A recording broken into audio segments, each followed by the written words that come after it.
assalamu alaikum téléspectateur ɓe wonɓe darde Thiama TV. Assalamu alaikum mo kala ka woniri noon e mo kala ka wontiri ara mi salmini ɗum mi weltanike ɗum mi landike ɗum si tawi hiɗon e jang ara min miɗo e jang alhamdulillahi rabbil alamina hiɗon an noon ko lewru suumaye waɗandu barki ɗaɓɓindu baraji koye ɗum wonɗen si Allah walan ɗon jaaɓi haray tigi tigi on e weltanike musidɓe men ɓe fof wona o ma o wiyemɓe noon kadi yen akkidirana hakkidiranen gi hakkeji moƴƴa e ɓeri komin toñata on ka émission ji kon walla kam e yata men toña on kamon kon haray men toriki on yaafuye e yarluye par ce que ɗon andi kono mi wiri noon ko lewru ɗaɓɓirndu baraji lewru kadi marndu baraji donc haray lewru suumaye ko Allah jippinanen chaque mois ndu lewru ɗo en hooru ndu 30 jours walla 29 jours yo Allah waɗan ɗon taw en hooru e ñallira allahuma amin donc haray tigi tigi on haray en salmini nelira e men ɓe fof e bappira e men ɓen e kotira e men ɓen e sodira e men ɓen e kala monoɗa hoore ma en tout cas Allah no tagi ko satte hoore mum yo Allah waɗan ɗon ittanmo e hoore cam moƴƴere kayran afiya tan hiɗon andi souvent en yewta wiyen Thiama TV ko télévision mo anda hoore ma jama fof no habbi ñande mi waɗali émission wo jamma on nodde landolan pourquoi Dj Bella a waɗali émission ko honɗum waɗi haray mi donc wonde haray on tigi hattina cellal wonde hara vraiment hara kadi voilà occupe komi occupe ko no ɓuuri e piiji goo tawata mi tarda émission ji ɗi moƴƴa ɗum waɗi hande no naafi mi tarde ko woni ko majjama ne naafude mo kala hotaka mum jooɗo e participe kadi ka émission men wiyeteɗo ndaaru yiiɗa jeɗe jeɗen fof mi toroto jamma on d' abord avant tout hande o télévision men ɗo wona télévision wirtirɗo goɗɗo wona télévision men waɗi ɗo piiji ɗanɗa hoore ma hara janggo mi regere tay non émission ngan on mi waɗata ɗum ɗo si Allah ɗo jaaɓi tranquillan fina fofata ko min dirisata émission ngan on non na wirtirɗo goɗɗo wona na kili waɗɗo piiji goo ko woni l'Amérique émission mo andano ma on non ko wiyete laaɓa e poyi on émission laaɓa e poyi ko fi honɗum o créira ko fi entre nous le Guinéen et puis enen wonɓe ɗo ɓe wano certain par exemple promoteur wano certain waɗoɓe haaɓa e hakkude maɓɓe donc c'est pour cela que min ɗon émission ɗon laaɓa e poyi on faami donc kala ko arta ɗo koya laɓɓi hakkude ma e goɗɗo e mo haɓiduɗa on c'est pas question ko wirtodiri na vie privé ji mi natta na piiji ko ɗum waɗi mo invite ɗa émission wo inna non émission laaɓa e poyi on gara men ala yawde par ce que sikke ko genre émission kamɓel ɗo mone wadde hande noon o spécial woɗɗen arde on émission kambel mo woni e wadde e yewta fi ɗum ɗon yewten kadi fiɓe sonna men guinéyenɓe binationaux par exemple femme sénégal o guinéen par ce que ko noon wolirta par ce que rewɓe ɓen à 95% hara hiɓe mari carte d'identité nationale sénégal donc ɓen ko binationaux winete ko nationalité ko d'origine ɓe wiyete donc c'est pour cela que en arta e ɗum ɗon min andi ɓe wanno wo ko 8 mars ɓe waɗi wo je ne sais pas si tawi ko 8 mars ɓe wanno ko conférence ɓe wanno en arta e ɗum ɗon kadi joni joni donc yiɗen kadi kamɓel sorti makko kanko e Halima Ba Halima Ba ɓe waɗi émission même pas 2 jours kanko kadi e Modi Halima ɓe waddi émission mais émission on addi polémique molanaɗo par ce que soi-disant kamɓel wowli ka émission mum ko duwaka wowlede min noon komi animateur jo comme kamɓel si tawi la wolde fi ko watta kon c'est pas question jama sikku ko goɗɗum gomoni ƴedde walla visibilité mi sohli mi sohla ɗum komi sohli ko yewtugol ɗon ko honɗum woni animateur jo ko honɗum woni présentateur jo par ce que no woodi piiji goɗɗi anɗa hoore ma ɗa wawi osude waɗa kono noon no woodi kadi ha ko limite woni te surtout ma menen présentateur ɓen donc haray ɗum ɗon fof en yewtay ka émission men e wonɗen e téléphone on pendant 55 minutes par ce que waɗa ira tan de émission inchallah si tawi mahin mo kala par ce que la gandi bussi fewdo no jooɗi no branche ka télévision mum voilà e si feƴƴi ɗon on andi en jibinana bobo ɗen jibinana bobo nan en jibinana astafirullah en jibinana bobo noon ɗon andi inde bobo nden waɗno e jeudi yontere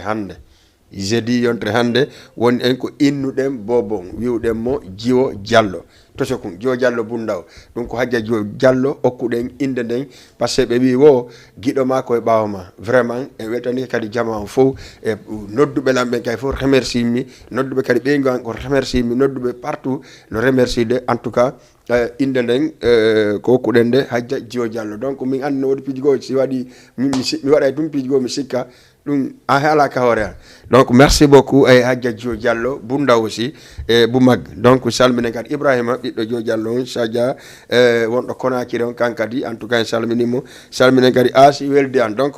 haray ɗum ɗon fof en weltani kadi madame Ba ka télévision ɗo e kanko Mata e fittanowo en ga moket ton se ngari hara suuban caméra ji ɗi moket ton fo hino laaɓi donc en salminimata moƴƴa kankadi e côté golle makko ɗen salminen kadi wonɓe ka régime ɓe fof guiɗo jama production e salminimo kankadi moƴƴa e wiimo yafodiren yalodiren e battane o suuma e mo wonɗen hande par ce que minen yette bari ɓen hornoɓe lendiɓe ɓen heeɓi 4 yetta soɓɓen heeɓi 3 donc ko noon wata wonirde e sallah no jaaɓi bon hara e numéro téléphone on ko 78 watton 116 82 38 78 116 82 38 wawe yaadude donc mi arta e temmen on hande iɗo gandi on nani piiji Bush Campbell e Halima Campbell yewti piiji Bush e côté Halima jaabi piiji ɗi wawi jaabade ɗin kanko o maîtrise Campbell par ce que ɓe si innama ko homɓe ɓuuri ande Halima min bela jooli min ko go'o min bela si innama ko homɓe ɓuuri hande Halima min bela komi go'o si goɗɗo kay nolandi wona 2 walla 3 walla 4 ko honno miɗo andi Halima min wondiɗo Halima min wallidiriɗo miɗo andi kankadi himo andi wona fi question buyno dela wiya Halima ko honno minnaɓe non c'est pas important tagaɗo ko waɗanɗamo kon walla ko waɗanma kon ɗum ɗon ko Allah yoɓata an ga waddiyanta goɗɗo fi yo yoɓe donc ɗum ɗon ko ɗum Halima piiji Bush ko fuɗɗoto musique ko minen wondi ɗo meɗen andi ko honno persiré musique ha hande o iwi ɗo min e hoore am miɗo tawa borindiɗomo e Bakayo ko e Bobo Heri ko pour yo yaw lagine ɗum ɗon min e hoore am miɗo tawa par ce que ko minen atti yewtude si min yewti Halima donc mi tawi wayimo no ka ɓernde makko yahugo lagine konna musique makko donc mi sikka haray no woodi yeddowo ɗum ɗon pour la première fois par ce que mi meeɗata wolde ɗin piiji e média kono noon miɗo andi jiwon kun kadi à fond par ce que fi hon ɗum miɗo andi simo metti fi miɗo andi simo weli fi ɗum ɗon miɗo andi himo metti fi miɗo andi simo weli fi miɗo andi donc si feƴƴi ɗon o yi Halima sorti makko on kanko e Campbell kanko o maîtrise émission on c'est à dire piiji Bush Campbell landimo o jaɓali rewde no Campbell landorimo noon kanko o ƴetti ɓerde makko nde o watti jalnori ha émission o feƴƴi hewre cammoƴƴere ha jama o fenɗo no wiyamo haray no falade SOS e jama o yo okkormo mo doit soutenede woɓɓe no waɗi affiche ha gueɗe waɗi Orange Money lagine e kala fala ɗo kodde Halima et tout ça Halima mi sikka o hewti toon taw o hewtani waɗanede SOS par ce que wona o waali situation no hewtama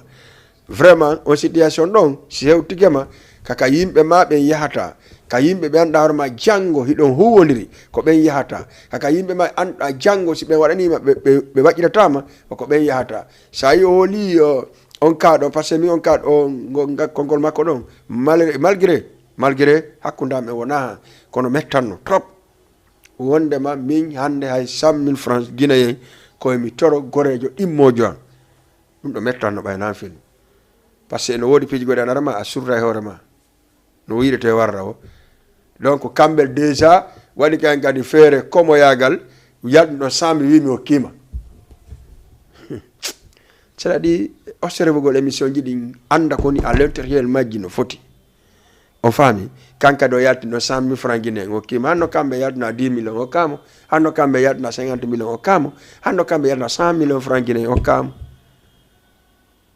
c'est ça c'est pas question mbawni no fewno hay 100 000 francs guinéen komi toro goreɓe aɓe lando goreɓe am ɓe go woɓɓe go ɓene ɓe annami ɓe mi retta dépôt 500 000 100 000 etc wiya mimi kay mi hokkima 100 000 comprenez 100 000 francs guinéen donc ko jeelu franc CFA no 7500 ka ko 6000 francs ka ko jeelu simi fa yaali ko 7500 ɗum ko yonantali ma goɗɗo quoi 100 000 francs guinéen ɗe gandi Halima c'est un artiste vraiment c'est un artiste maintenant si dewgal waɗi o yehi ka modi makko c'est-à-dire kanko non c'est un peu gauche quand même donc ɗon feƴƴi kamɓe ɗiɗo ɓe ari ɓe ha ɗon woɗɗi joni noon Campbell régime directeur il faut climatiser ɗon huɓɓa saabu ɗo neɓata sofa ɓe ari noon ka Modi Halima e kanko William Campbell ɓe waddi émission ɓe wowlude probléme ji ko woni hakkude Campbell ko woni hakkude Kilims e Halima kon wondema Kilims no yi Allemagne kako Suisse ari digi jattugol bobo Halima o walla bobo mum o par ce que ko ɗin ɗiɗi ko bobo Halima walla bobo makko on te elerke ko bobo maɓɓe kamɓe ɗiɗo kamɓe hawti mo jibini yehi ha e nder mum wondema en nani enen Campbell commandres Campbell excuse moi en nani kanko Kilims o addani mawɓe Halima ɓen police acca premier auditeur walla auditrice allez assalamu aleykum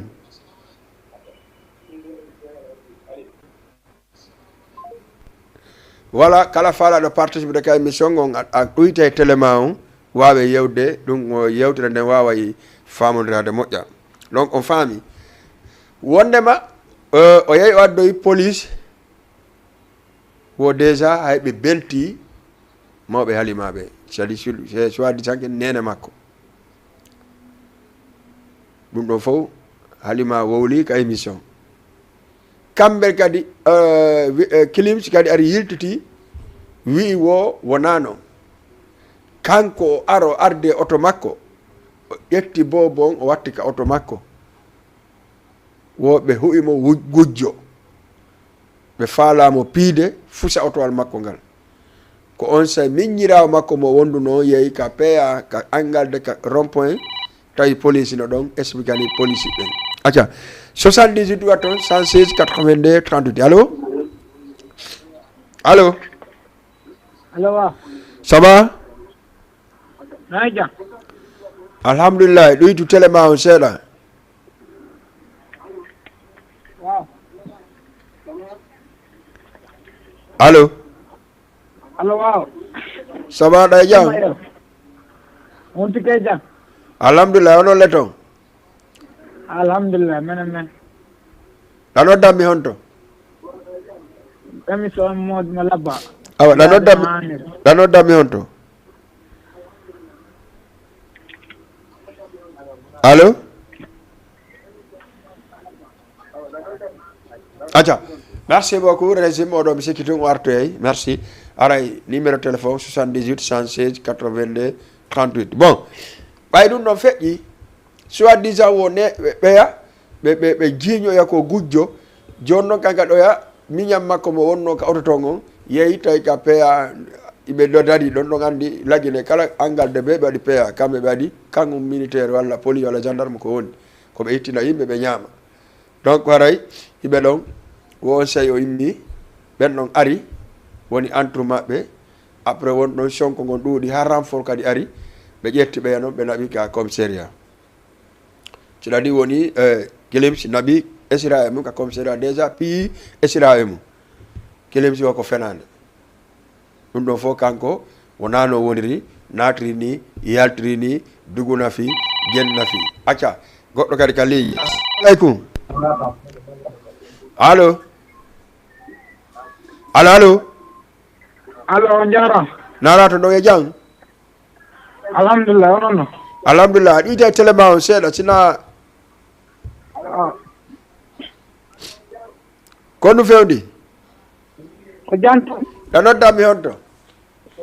noddon Grand Yoff canal Grand Yoff d'accord aray miɗo weltanima an kadi moƴƴa kono ɗum addannanke kikiɗe ɗo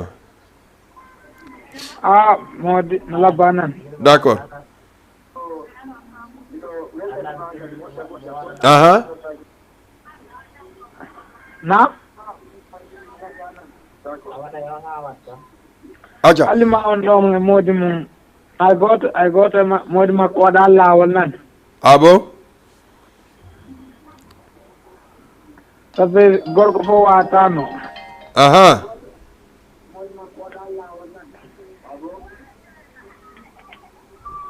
Na ɗum e ɓiɗɗo ma na dewgal affaire dewgal sunna e farilla o doit arde doole mo doit arde lawol. D'accord.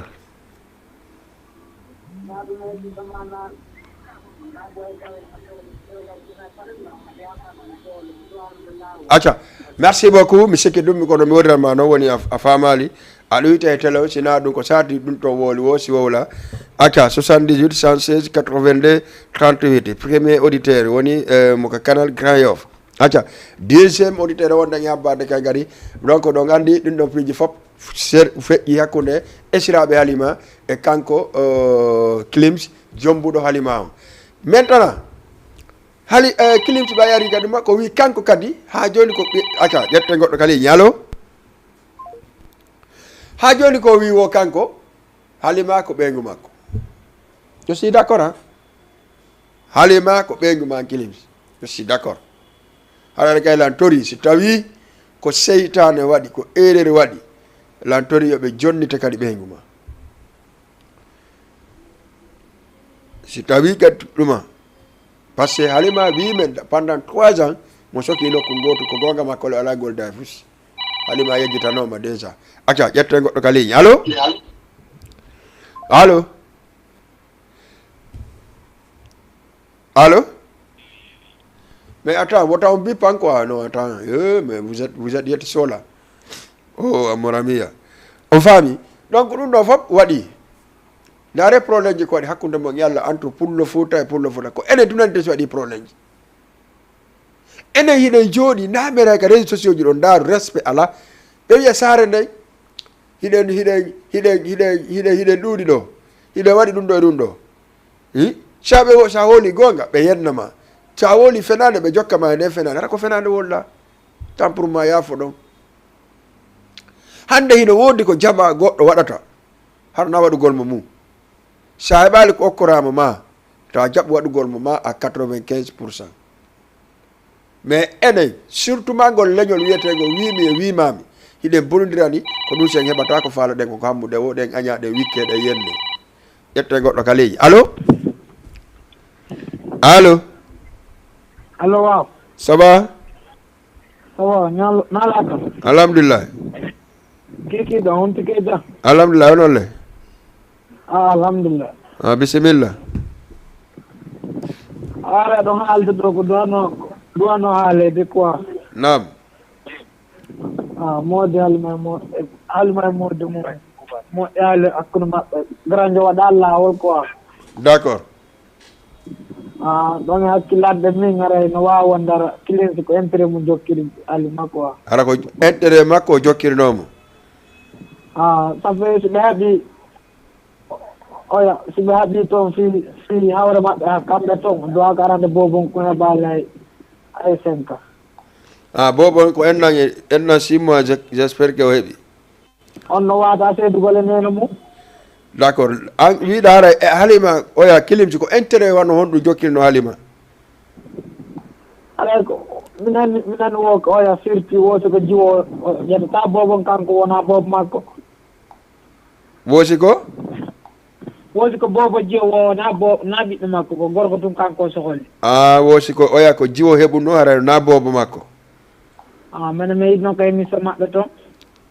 d'accord ok d'accord aɗa no moƴƴa hakkude dewgal sunne farilla no ɗon ɗey no hulɓini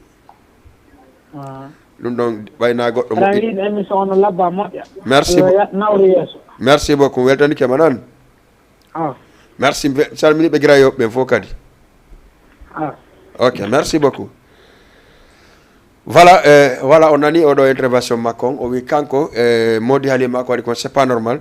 par ce que o wawata jadde bobo on heɓali 5 ans par exemple donc acca kalamarɗo point de vue o si feƴƴen ka deuxiéme partie ka haalimaɗa taw ɓe gara ɗum ɗo si arten ka deuxiéme partie 78 116 82 38 allo allo allo voilà mi sikki tun kala falaɗa nodda lan ɗoyti a téléma on seeɗa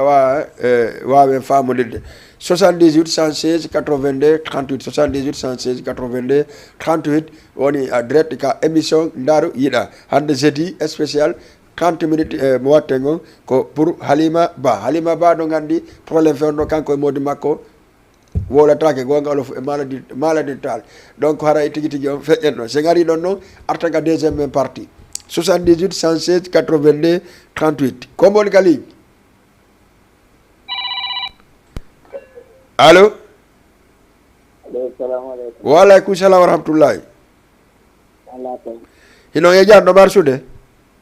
alhamdulillah hiɗon noddammi hoto ɗo maake honno min nodda on robot min maake Robos Aliou Diallo d' accord Aliou an kadi a nani temme gon ɗo hannde ko ɗum mbaɗɗa ko yewta ɗum ko ɗum mari komi yewta ɗon ko Aliou mi alama e nande minni gorko on ɗon o ala gonga gorko on woni ala gonga d' accord par ce que debbo koko duwa dankede d' accord a calcule sewdo yaltenoɗa fi makko eɗa yiɗimo na sa calcule sewdo yaltenoɗa yaha ka mawɓe makko ɓen yiɗa yiɗimo e fewdo si yehi ha on neɓiɗi ha on jiiɗoɗi tawayna gotum bon debbo koko surrete ko mettiki wo ko mettiki koko surrete fasa kili tawa ko debbo heɗima d' accord mais si woni tun ha on jiiɗoɗi ma hewti nokkugo on haaɓi hawre tawi koyon fotti to wonon distance tawa hakkille maɗen anaɓiralde wono gorko duwa nabire no hakkille min ɗo d' accord enen wiwma men iwata ko wolɗon kon nanen enen wiwma men ɓe mari sérieux probléme hella ɗon sa yi rewɓe men ɓen woɓɓe 80 on fof fayda haray yawde goɗɗi goo e laawi goo ɓe yiyata par ce que sa dankike mo ma sa hollimo ɗum ko enen ɗiɗo wondi ko enen woni ka suudu feere ala so yahi e laawol bolngol ha nokkugo yiɗoto d' accord mais si woni Halima no wondi e bobo waccitimo ha hetti nokkugo en waccitalimo mon yiɗi a dankoto way dans les conditions normales voilà sa no yiɗi a dankoto hay si tawi kaka mawɓe Halima yehi ka mawɓe mum ɓe mo dankade mawɓe Halima ɓe andi mo dankade Halima ko anda ɗo way si noon si yiɗa anda oɗo no anda to ɗon mais sa waɗiri jarji gono toon ko a ene wiwma men andi kendare wotere luɗɗina cango way bien sûr voilà ɗon hare min on komi yi kon ɗon hare gorko on ala gonga merci beaucoup a yiɗa ɗon ko haɗa gorko on vraiment kanko kilim so ala gonga mo doit patientade ha normalement bobo heɓa 7 ans voilà min kanko kilim mi normalement mo doit patientade ha bobo Halima on heɓa 7 ans ha bobo on heɓa 7 ans mais so acciti oya yo joni woni ha bobo on fuɗɗi yawde seeɗa o inni o intire kadi ɓawol o jokka ɗon andi ɗon haray ko haaju makko hala jokkirde oya ele ɗum wata gasirde no gadna on hande weetino na ɗo wonde y a pas de problème haray ɗon weltana merci beaucoup monsieur Aliou ok merci 78 116 82 38 excusez-moi comme ka woni ga ligne 78 116 82 38 comme woni ga ligne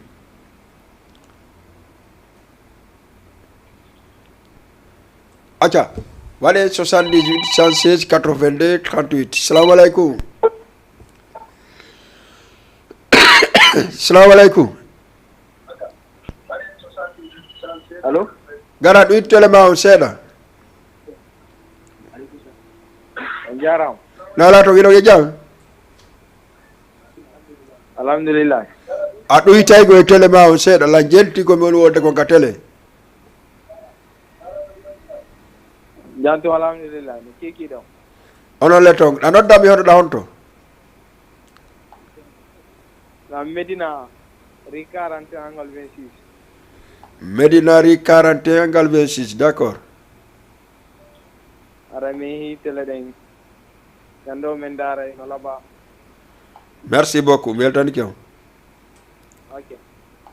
ala heeɗima an kadi intervention ma on ko on ɗum allo allo oui miɗo heeɗima an kadi intervention ma on ko on ɗum ka haalima ɗo e modi mum min no mi renseigné ñakimi on buy ko joni mi awa darugol no vidéo ji wow d'accord ara mi weltanike ma nani ok onon kam weltani ko merci salmini ɓe wonduɗa ɓe fof nawma o ok on jarama ok merci beaucoup 78 116 82 38 78 116 82 38 kombo kadi woni ka ligne 78 116 82 38 la heeɗi on goy kombo woni ka ligne allez assalamu aleykum allo allo oui allo no marsude allo jaram ila e jam alhamdulillah onon no alhamdulillah alle golle ɗum laba alhamdulillah aw alhamdulillah aha kami jidi alhamdulillah alle amene meme jam d'accord miɗo heeɗima an kadi ko intervention ma o émission no yaade no labira Allah ɓeydi nabira yeeso amin amin amin merci beaucoup acca émission wono laaɓi no labira yo Allah naɓirmo yeeso 78 116 82 38 kombo kadi on yarde allo on mboni ka ligne kono mi salminta karamo ko Mamadou Winda Diabo télémile hoore Kofi fewnoyɓe télémile dennabo maɓɓe o feƴƴi ewre jam moƴƴere weltani keɓe moƴƴa salminen oustaz Doumbouya ara en dara e lendi sallah jaaɓi en waɗa émission enen e oustaz Doumbouya lannoɗenmo yewdeñe makko kadi moƴƴa sallah jaaɓi acca 60 allo allo allo oui on no way on jarama ɗon e jam ala to ko on ɓeɗo noddanmi on to miɗo nodda wota mimama jooma cekke na ko min mariama jooma cekke mariama jooma cekke mariama ceke mariama ceke kon to e waka monɗa yeɗe ceke koro suma korosuma mariama ɗa e jam na ala to nowende mariama tibi madina mariama bee no way toon awa ko fewndi ça va alhamdulillah nani awa émission on laaɓi labama de merci beaucoup mariam yo Allah yaari yeeso amin amin amin jaɓana e suuma en allahuma amin ñaamen nafa ɓiɓɓe min amin amin amin mariam ɗokowan noon mi yehi ko wonɗa mi yaalimo ɗon de daarugol mo kami wonno ara ɗum ɗon oye mi yeggino ɗon mi yehi ɗon ɗo sa yehi ha ka takko ka boutique ka Matar sa landike mo ɗon hollete ko ɓawa makko ɗon min woni awo nani awo ko addomo wondude goɗɗo kan weltanike ma nani mariam awo merci beaucoup weltide yasude kaddati ɗo acca merci beaucoup mariam timbi madina yeeyowo ceke to e wakam en salminimo moƴƴa moƴƴa vraiment ɗe weltanima moƴƴa acca fof no jooɗi no darde émission o fewno ɗon wonde no durma ça fait heɓini fayida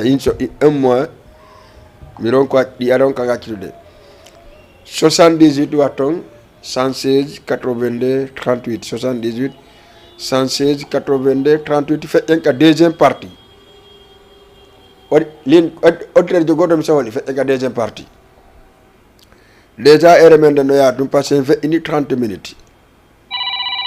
acca salamu aleykum allo on jarama ɗon e jam nala ɗon alhamdulillah ɗo noddammi honto ɗon make honno alhamdulillah ɗon noddammi on ɗon make on ɗoy toon télé on seeɗa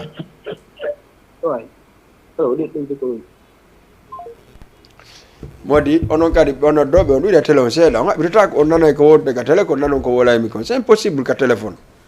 on kay taw wawa hettode mo e hetta soɓe quoi non tawaɗam seytina ko suumayeni mbiɗa seytingol acca 78 116 82 38 komo kadi ka ligne régime hay goto ala ka ligne 78 116 82 38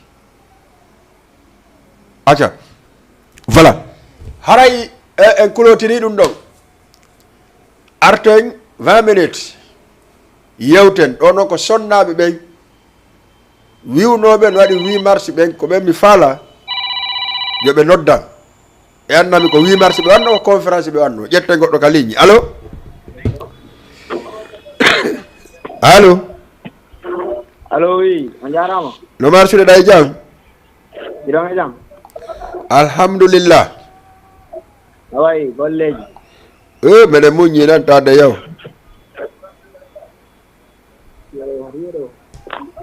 ɗa noddanmi hon to ɗayne honno eɗo rit 33 ri 33 bisimilla lan heɗima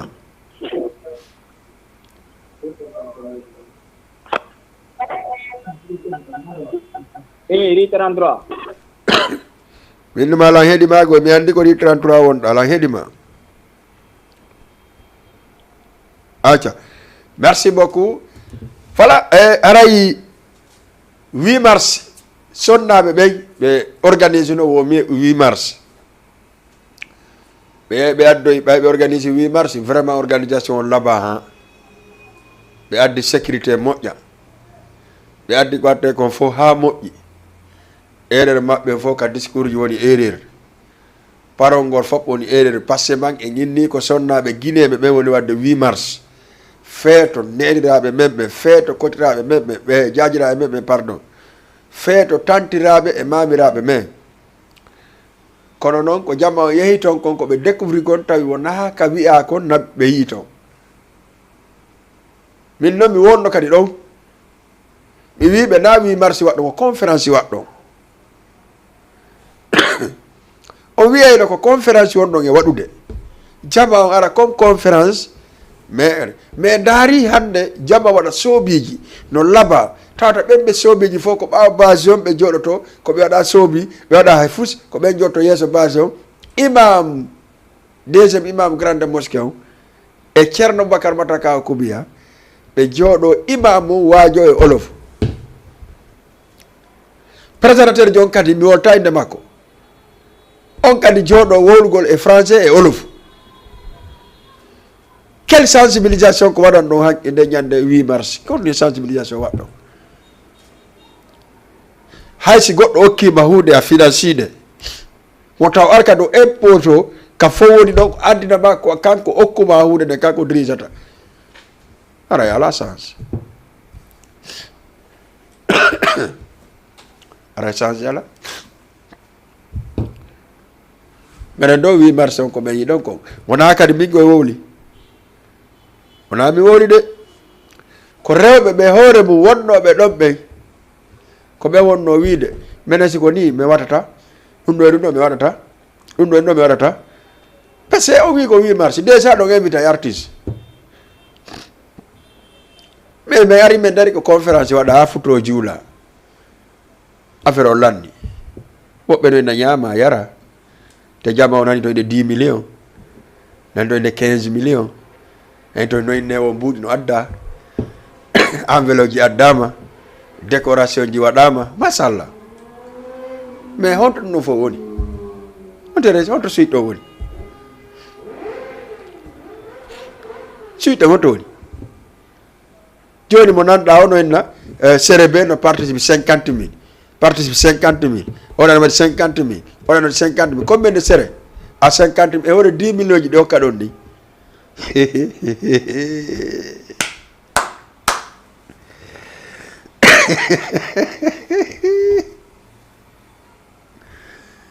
par ce que si innama ɗon organise de 8 mars menen kam min yeehi min jilli e nder Sénégal ko e nder Dakar wallahi azim min waɗi min wanno délégation mo min jogui on oto tati kono min jilli ha kamin jilli o min tawa 8 mars on koɓe fiju seeɗa artiste on fija seeɗa ñamakalaɓe fija seeɗa ɓe aɗa yiwarto ɓe ƴetta kadi micro on ɓe sensibilisa yimɓe ɓen e 8 mars on arana innugol ko conférence dey conférence o ko mbo heɗinomo par ce que min mbiɗo ɓaawo mbiɗo reeni duwaɓe jooɗade ka base ɓen fof innama ɓe e selon ko ɓe wi ko ga yaafo ɗon par ce que ko environ 17 heures et demi mi yehi ton mais selon kamɓe koɓe wiya wo kamɓe ɓe soɓɓi ɓe wontu ɓaawo e yimɓe leydi ɓen yimɓe ɓe ɓe kafiɗi ɗen ɗo ɓe wonta yeeso Imamour Arawajo ceerno Bocar Matakaw ko ɓe molanaɓe ɗen yiɗen andi ɓe jaɓata fayda yaade kam musique waɗata deuxiéme Imamour Ratimo wawata sedi jaɓata yaade kam musique waɗata joni noon invite on Boubacar Horeya invite on Bébé Aïssa invite on Imamu ɓen kadi invite on ɓe Guinée ɓen kadi fof holori wiyon no wadde 8 mars quel 8 mars prochaine fois wona noon ha min noon bussi wowlayna min l'encontre wo ceerno Boubacar Liberté 5 nde ñande o arno o yiilan goɗɗo no fijiraynolan ɓaawo mi yeƴƴiti ndargo ko hombo lan tappude ɓaawo o seki wo mi tournayi woni hara mi yiɗamo hiwragol ceerno Boubacar Liberté 5 o ñawlaki la mi ñawlaki mo o torotako la mi torotako mo mi yataka makko ɗaɓɓirgol goɗɗum o yartaka ɗaɓɓirgol goɗɗum business am ɓen on min ko sabu salek mi andiri ceerno Boubacar Liberté 5 min ɓen adda benn probléme si politique noon waɗi mo kala ka intérêt mo won ɗon ko ɗon o pooɗirta ɗon la dakori tan noon kadi goɗɗo wi sina kanko gaccata c'est impossible sa wi sina gaccata non wi an kayɗa gayna côté ma on min kayɗa gayna côté an on goɗɗo kayno gayna côté mum on c'est là-bas wiyoɓe yawto min mi nani wondema ñande go mi yawno ka so radio wo woɓɓe ni wo min miɗo wolɗon e ceerno Boubacar Matakaw ha mi piiridi e Binta Yombol Binta Yombol yeeti ɗum oya comment adresse ceerno Boubacar mi jali quoi jamma mba yettigi lan mi jali mini non c'est n'importe quoi min nano mi wayi merci beaucoup nano mi wayi dey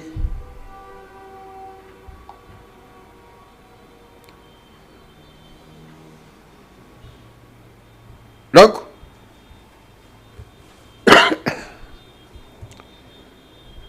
hande so yiiɗe jooɗɗo ɗe yewta o télévision buylanno goy hanno me yaa non c'est à dire andi no woodi probléme ko anda hoore ma en innede reggide probléme ji ɗi hara koyne woni wadde probléme ji ɗi mi buylanno haɗi yaha télé mo o wawi men noddaka mais yahata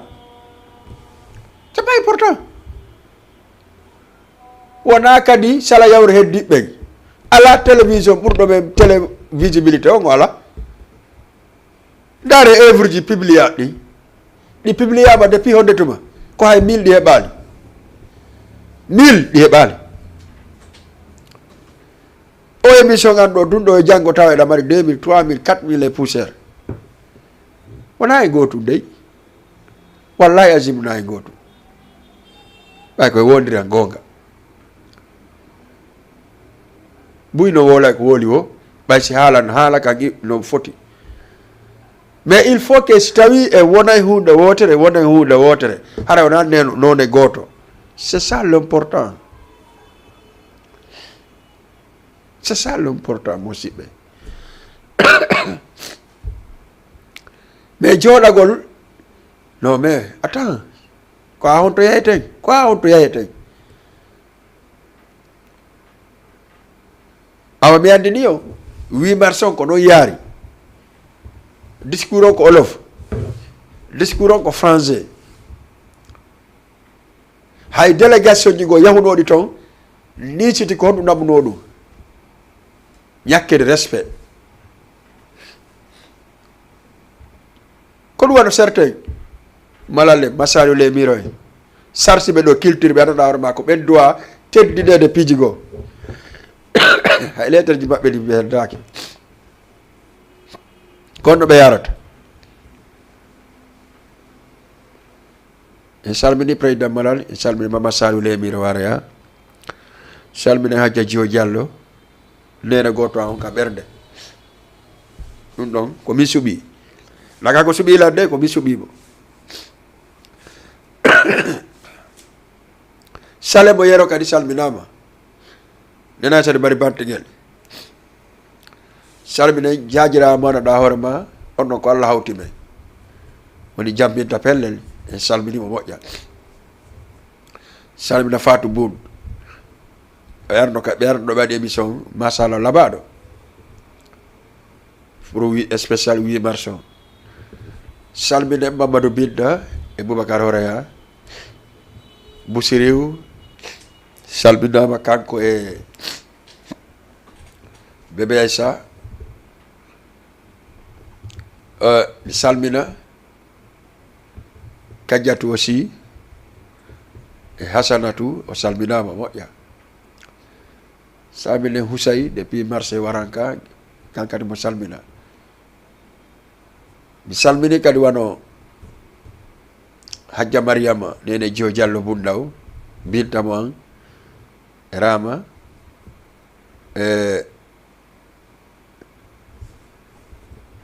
nene takora nena Jara Biro